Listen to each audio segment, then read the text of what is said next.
Well, looks like the team over at PV has done it again. The dean of students at an elite private school in Chicago was allegedly recorded, I'll show you the video, undercover admitting to having a group come into the classroom and pass out these toys during Pride Week for students to examine and learn about LGBTQ bedroom activities. Now, of course, they've responded.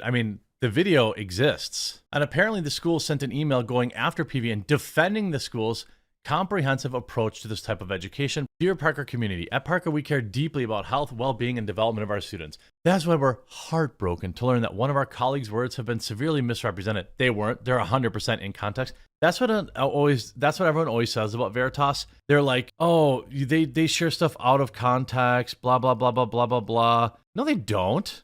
It's completely in context, and you see the video. What do you mean? There's no non-context to that. A far-right activist group that produces deceptively edited videos of secret recordings in an effort to discredit mainstream media organizations, progressive groups, and educational institutions.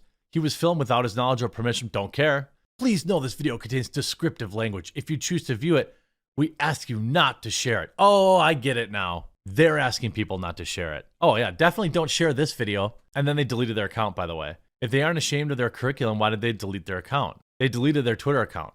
Isn't that interesting? Why do you think they do that? If you did nothing wrong, why did you delete your Twitter account?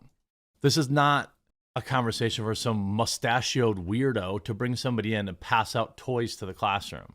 It feels like grooming to me. Hey kids, stick this up. Why don't you sit on one of these? That's what we do, and it's cool. These stories are so sad, but I think important, covering them is so important. And the work that Veritas does is very, very important. They DM'd me last night, their story, and, I said I would cover it because it's that big of a deal. I am certain that there are conservative families. I'm sure that there are liberal families that are not okay with some weirdo coming in the classroom and passing out lube to their kids. That's why they're running and hiding. That's why they're deleting their accounts. Absolute monsters. Nice work again, James.